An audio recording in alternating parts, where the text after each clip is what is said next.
Hello guys! Ako pala ay nagluto ng paella with lax and vegetables. So, ang una guys ay hiniwa-hiwa ko ng maliliit ang lax, mga 300 grams, at ipinrito ko both sides sa mantika. At pagkatapos ay itinapi ko siya at iginisa ko na dito ang sibuyas at ang bawang.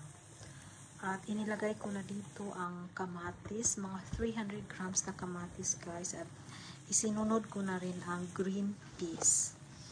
At pagkatapos ay nilagay ko na rin ang bell peppers, mga 300 grams na bell peppers, at saka takpan at hayaang maluto na mga 5 minutes. After 5 minutes guys, ay ilalagay ko na ang bigas. Pang paella siya na bigas guys.